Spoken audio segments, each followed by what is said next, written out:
Hey everyone, this is Bethany Meadows with Time to Thrive. On today's episode, our guest will reveal the secrets for sustainable business operations. Alicia Butler Pierre is a leading expert in business infrastructure, known for improving operational efficiency in small, fast-growing businesses. With a background in chemical engineering and experience at companies like Monsanto and Coca-Cola, she founded Equilibria, Inc., where she developed the Kasennu framework. I probably said it wrong, but she'll correct me. It is detailed in her book, Behind the Façade. Alicia also hosts the Business Infrastructure Curing Back Office Blues podcast, offering practical advice to business owners globally. Recognized as a thought leader in operational excellence, she excels at transforming chaotic operations into streamlined systems. Welcome to the show, Alicia. Thank you so much, Bethany. And yes, you pronounced it correctly. Oh, yay. I told you before we started recording, sometimes some words I get it. mess me up. Why don't you tell us what that word means? Kasennu, that's the name of as you mentioned, the framework that I created for building business infrastructure in fast-growing small businesses. So it's actually two different ancient Egyptian words. There's Ka, Ka, which is ancient Egyptian for spirit or essence. And then Senu, which is Senu, really means like twin or similitude or clone. And so the idea is Kasennu is to literally replicate the spirit or the essence of what makes your company so great in the first place. Oh, so creative. Listen, I went to your website, your personal website, and I was just blown away by the About page. It was super creative. So I knew you were a creative person. And I also read a little bit about your background, which kind of blew my mind a little bit. You all have a degree in chemical engineering, which is really unusual for a creative person such as yourself. I know. Yes. And you worked at Monsanto, and you just have a very interesting background. Tell me a little bit about how you made that shift from working at chemical engineering to working with business owners with their operational efficiency. That's just a big leap. Or maybe it's not. Maybe there's the connection there. There absolutely is a connection. And thank you for asking that, Bethany. The connection is processes.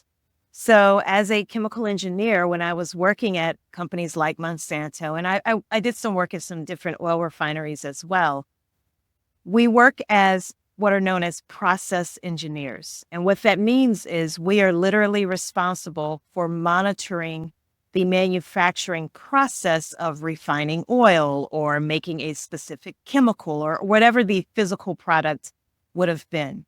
And if something ever went wrong, where let's say you're producing so many barrels of oil and it doesn't meet the specifications that it should have, then I, as a process or a chemical engineer, had to literally figure out what went wrong in manufacturing that particular batch that caused the problem in the first place.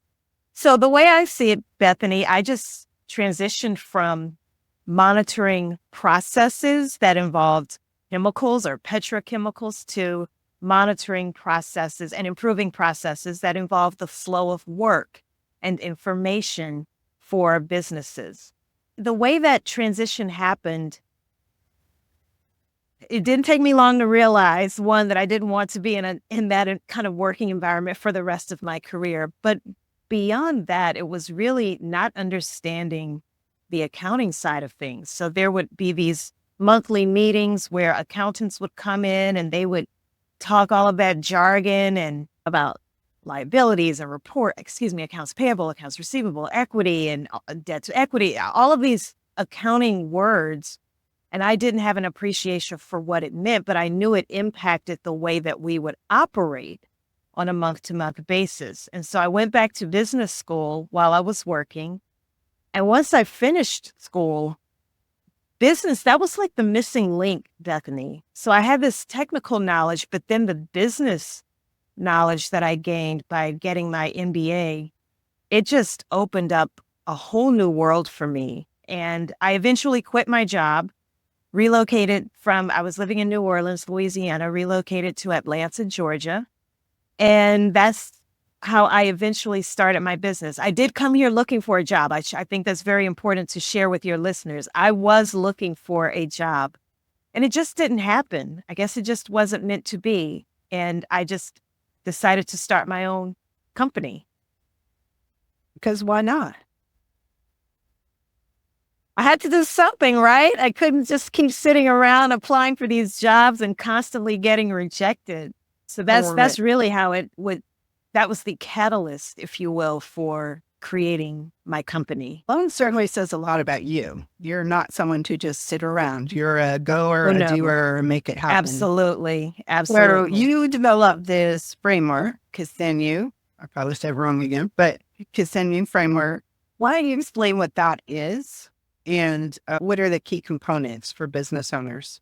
Sure. So it's really a framework for building what I call business infrastructure. And for those who may have heard of Lean Six Sigma, maybe that's another highly technical thing out there, but that's a framework also for quality and process improvement.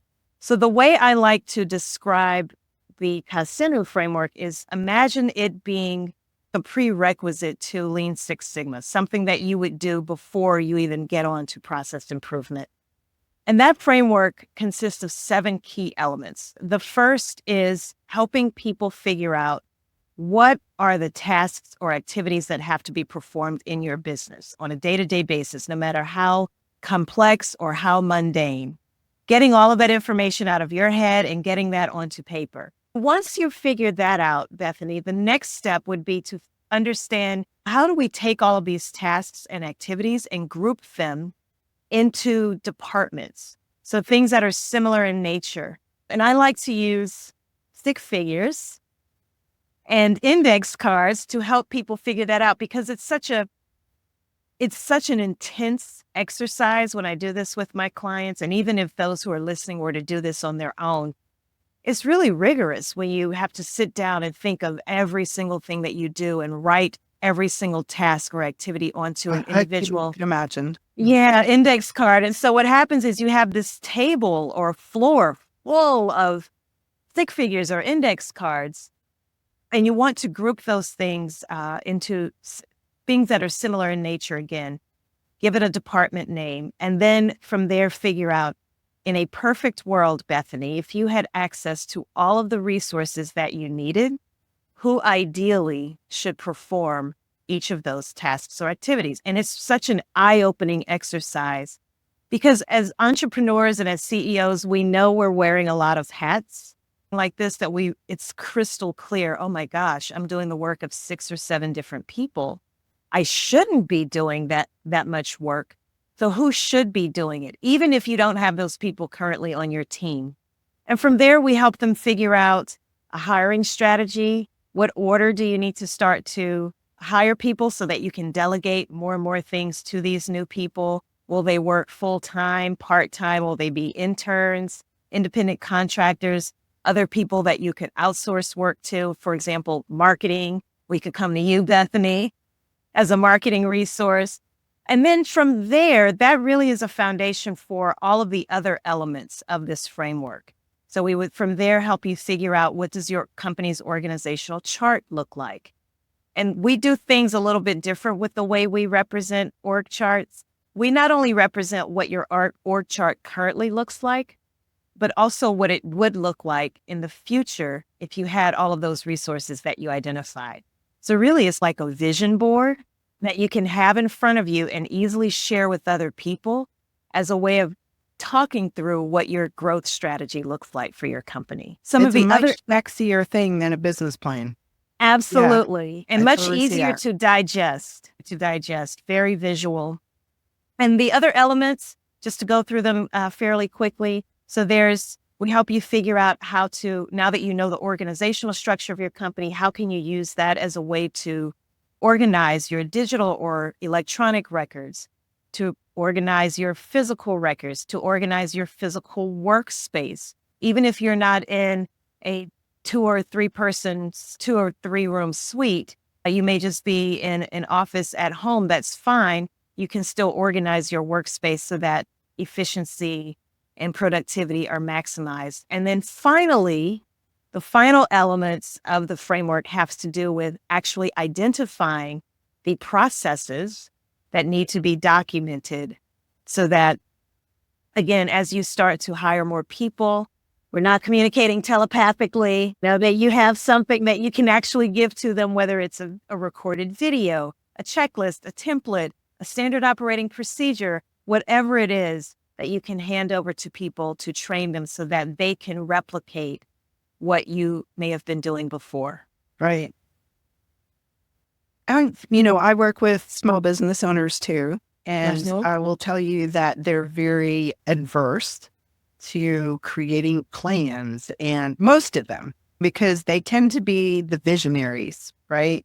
They tend to be those people, the dreamers, they drive on passion. And so getting into the nitty gritty of some of these things can be challenging for them. So is there like a mindset that you help them adopt that gets them past that? Because I will tell you, like, one of the things that's difficult for me in my business is bookkeeping, because I'm a creative and that's a very technical, analytical thing.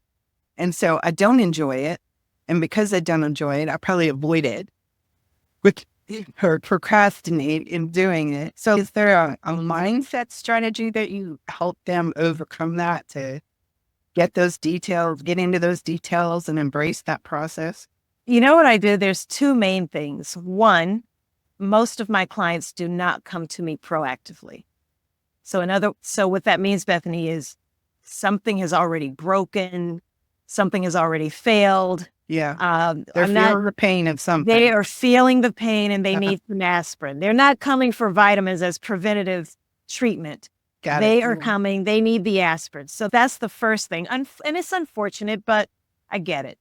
The second thing, though, is I cannot underestimate the value of using visual aids. This is a huge part of how I can get people to quickly get involved. And you're right, with entrepreneurs, a lot of us, we don't like to sit down and have to go through these laborious planning sessions, but we just can't keep still, many of us. Yeah. We have so many things going through our heads because we are visionaries. And I've found that scheduling sessions in 2 to 4, no more than 4-hour chunks at a time, but using as many visual aids as I can. We're usually on our feet, we're standing up, we're moving things around on a table. So there's some level of action physical activity that's taking place, and that's what keeps them engaged. And over time, you do start to see that mindset shift happen, and it's a beautiful thing, because they go from a place of resistance to, okay, how can we want to do more of this? Yeah. The business owners are results oriented, right? So when they see the value in a process, they'll embrace the process. Yes. But until they've done the process, they can't see the value. I had one client here recently. It was a new client. And every time I talked to him, something new would pop out of his mouth. And I'd be like, okay, we would share that before. And it kept happening. So finally, I just handed him a big Post-it notepad and said, please just write down everything that you're involved in, thinking about, have ideas about, whatever. I just need to somehow get this out of you, because it would just keep popping out. And he handed it by. It was like the stick of Post-it notes of all the things. And then that helped me map it and help him prioritize so that we could focus. Because I think that's a big challenge for business owners too, is that, like you said, they have so many ideas and they're going in so many different directions. And so you get nowhere on a lot of things. Right. For small business owners who are in that early stages of growth, what are the most critical elements of business infrastructure that they need to implement to avoid chaos? And are there any warning signs they should be looking for that indicate they're in trouble and need an overhaul? Some of the immediate warning signs are when, if you are fortunate to start having team members, there's very high turnover. A dramatic increase in complaints from your customers. Another indication is for those who are operating businesses in industries where they have to be, that are heavily regulated and they must be audited.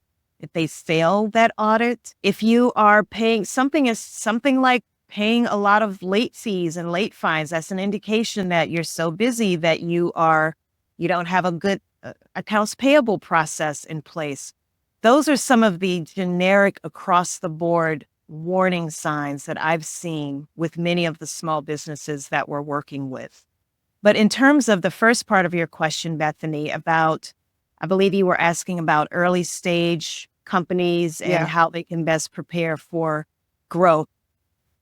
It's tricky because we typically don't work with early stage companies. And the reason is because they haven't been at it long enough. They haven't figured it out yet. They haven't figured it out yet. And it tends to be more about what you help your business, what your clients with, right? Which is the marketing, the branding, the sales strategies, the promotion, the publicity. We come in once the things that you've helped them with from a marketing perspective, Bethany, once you've gone in and you've helped those clients and now they're achieving some type of a return on their investment in those marketing dollars, now they have a different type of problem. They go from not having enough customers to having so much demand that their operations are crumbling. And that's our sweet spot. Yeah. And that doesn't happen typically with an early stage company. Now, there are exceptions to that, obviously. For example, if there are tech companies or any type of early stage company that is well funded and there is the expectation to scale and scale very quickly. Right. And so I would say the most critical elements for companies like that in that situation where they do have funding and are expected to scale quickly, make sure you start building those solid teams and getting those processes documented as soon as you possibly can. What are some of the most common misconceptions business owners have about operational structure? That it doesn't matter. Or that it doesn't matter. And perhaps the biggest one is that this is something for much larger companies. And it simply isn't true. I've experienced this myself. We're 16 years old and we've grown over the years. And there's always periods of time where you have like rapid growth. It's never consistent. You're static for a while and then all of a sudden new customers are coming out of the woodwork and you're streaming to provide that level of service at that level of excellence that you want to provide. And I've also noticed that when that happens, it can be more challenging to maintain your margins and your profitability, even though you're growing. And so what are some common pitfalls you see when companies are scaling and how can they avoid that? That's such a poignant point that you mentioned, because I think because we do have those moments where we're getting so busy, we just know that money's coming in, but we're not paying attention to the money that's leaking out. It's like a crack. Imagine a bathtub, and that bathtub is being filled with water. And you just know that the water represents the money. The money's just coming in. But you don't see that crack on the side of the tub to show you what's actually leaking out. Some of the best ways to monitor that, Bethany, beyond having the processes documented, is actually having key performance indicators or KPIs, which are metrics. For example, you may have a metric that monitors sales. We want to hit a certain target in sales every single month. You're meeting that target. That's not the issue, right? But what if another target you have might have to do with margins or accounts payable, accounts receivable? How many of invoices that are owed to you are older than 60 days? That's a problem. That's eating into your margins. That's eating into your profitability. Again, these are clients that you have the money coming in, but you have some aging accounts that need to be brought current.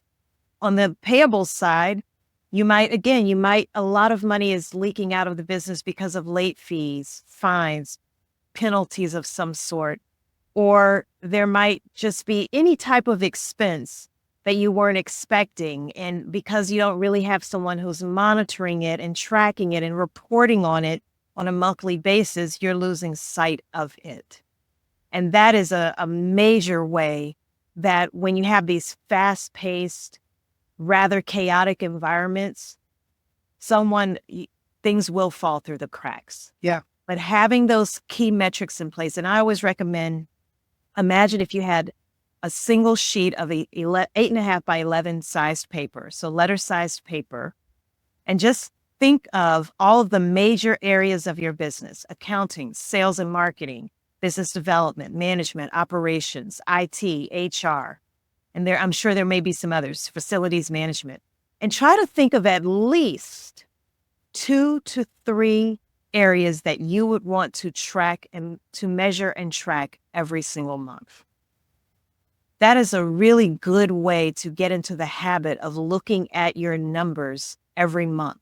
And if you see that something is starting to dip, for example, margins, you can act on it right away. Okay, what happened this particular month to cause our margins to go down? You don't want to have that surprise every quarter. You certainly don't want to have that surprise at the end of the year when you're working with your accountant or your bookkeeper or your CPA, and you finally start to see the P&L and your balance sheet, and it's not looking so great.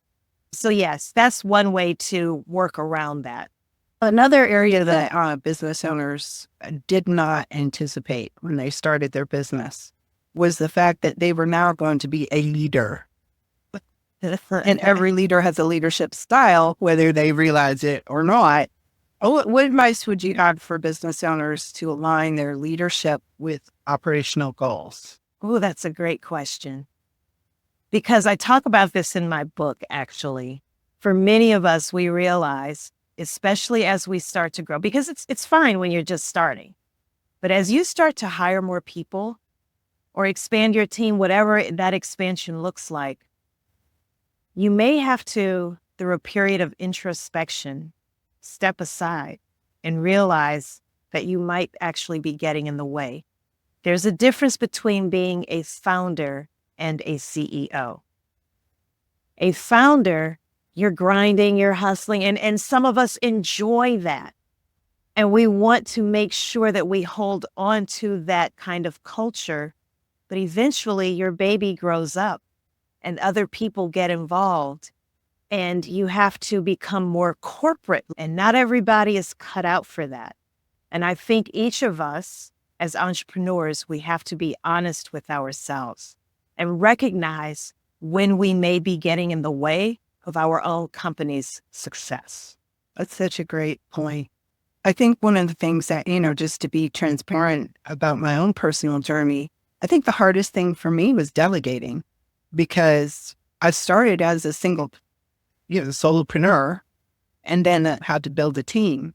But over time, it was wearing me out because I was checking everybody's work and I was like micromanaging, and because it was my baby and it had to be right. And so for me, that the development that I had to have for myself was to recognize that I needed to train well, hire well, and just let it go. Because That's right. you cannot grow if you're doing everything. I always say, let go in order to grow. Yes, good. At what point should a small business consider outsourcing certain tasks? Is that, because that's always a decision to, should I hire internally? Should I outsource? Where does that make sense? In my opinion, it makes sense when the amount of time that is involved in doing the work that you are considering hiring someone to do. Is that really a full-time job? If the answer is no, okay, is it part-time? Well, yes, but is there someone out there, another company or an individual who can do that work and take that on themselves? For example, let's talk about payroll. I'm like you, Bethany, I do not enjoy bookkeeping at all. And I should say this before I get more into the details of that specific question. Always do something yourself before you delegate it to someone else. Always do it yourself. Yes. So that you really understand it, because unfortunately there are some charlatans out there, right? And they can take you for a ride, especially if you start to outsource it to someone. So always try to learn as much as you can out whatever it is you're considering delegating first. Then you outsource it. So let's talk about payroll. And I'll use myself as an example. I didn't know a thing about how payroll was set up, how taxes were paid. Because we're here in the US, we have state taxes as well as federal taxes. I just knew that it was being handled. The time came where I had to actually switch accountants, and the new accounting firm did not handle payroll. So I had to learn, and it was painful. Oh my gosh, it was painful. It was so painful. However, I'm grateful for going through that pain, because when it came time to actually looking for a resource that could handle the payroll, I knew exactly what to look for. And I knew enough to ask the right types of questions and know whether or not I was about to if someone was BSing me. But I would never have known. I still do it. And I did my own corporate taxes for 8 years. And then it was the depreciation tables that finally did me in. I was like, okay, we're hiring me now. I can't leave it anymore. And every year I would say it for years. Every year I would say, I'm hiring it wrong. But then I would wait too long, and then I would have to do it myself. That is hilarious. Yeah. And I'm so thankful for the care and the things that they do. And just having access to someone like that, an expert that I can call and say, I have 3 businesses. So I can call and say, does this make sense for this here? Or should I, things like that. Just like even a question like, should my car be owned by the business, or should I just track mileage? Or what makes the most sense? Or just questions like that. I don't know.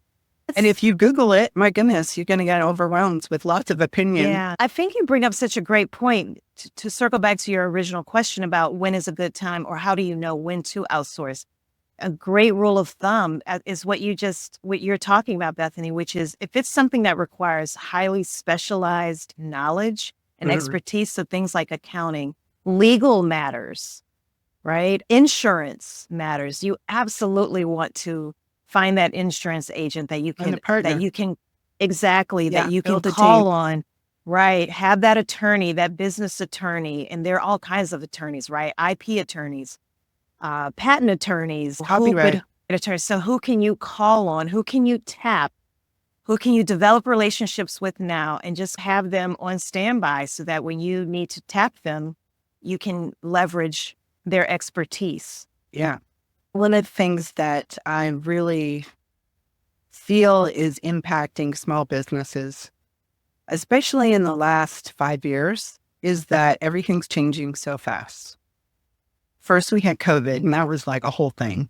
Now we've got AI that's changing the landscape in a hurry. The behaviors are constantly changing based on economy, job market, things like that.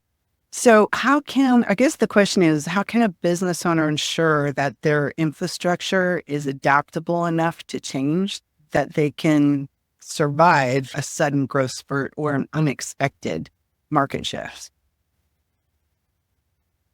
A good strategy is to remain as lean as possible and always stay on the cutting edge of technology. Even if I hear people say this all the time, oh, I'm not good with technology. I don't know this. I don't know that. You better learn, because you will be replaced seriously if you don't. So learn these technologies, understand how to incorporate them into your day-to-day operations so that you can be more streamlined, so that you can potentially automate things.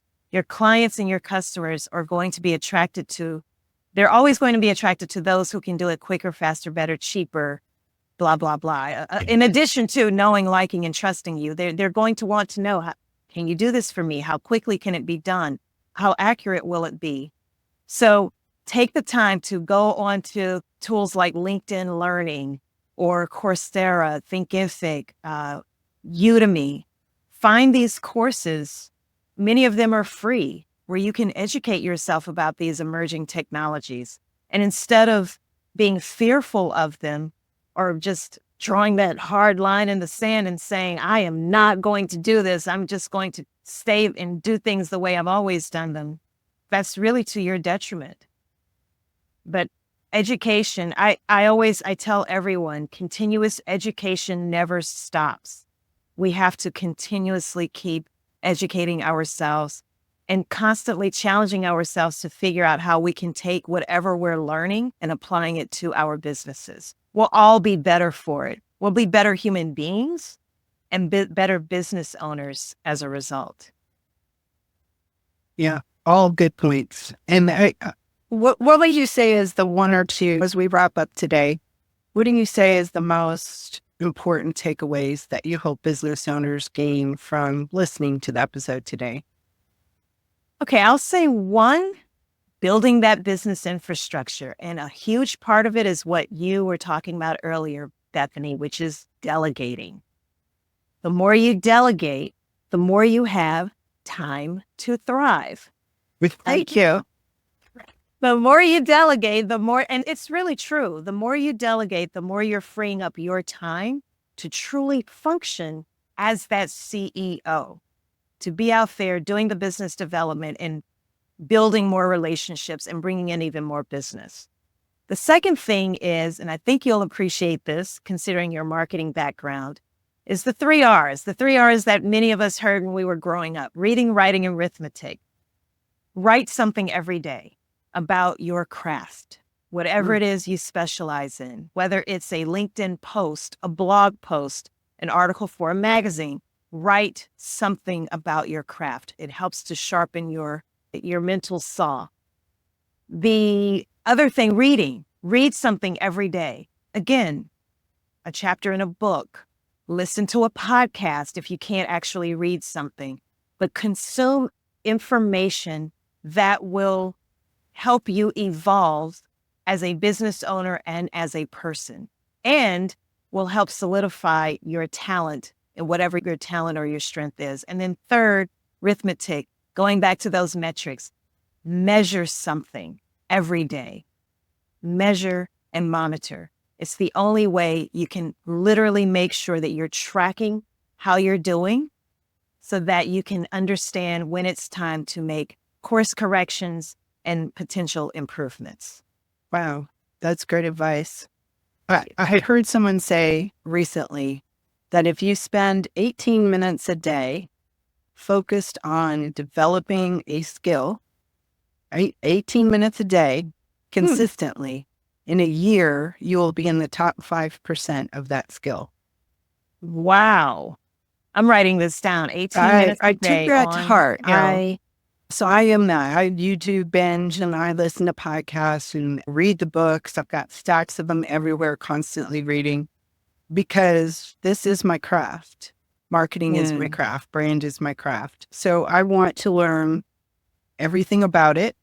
I want to be the expert in that area. I don't have to be the smartest person in the room. I just want to be the smartest person in the room in what I do. I love that. I love that.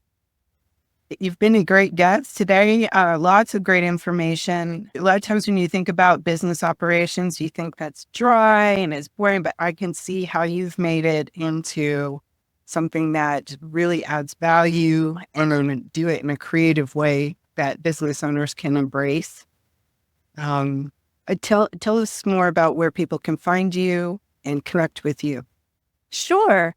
I hang out, in terms of where I hang out online, it's definitely LinkedIn. So please feel free to send me a connection request. You can find me Alicia Butler Pierre. So that's ALICIA BUTLER PIERRE. And my company's website is eqbsystems.com. So the company is Equilibria. We'd love to have a free 15-minute discovery call with you. If you heard something on this podcast and it piqued your curiosity, give us a call. We can set up a Zoom call. We can talk by phone, email, send us an email, whichever form of communication works best for you. And we're more than happy to help point you in the right direction. Wonderful. Thank you, Alicia. Thank you, Bethany. Thank you so much.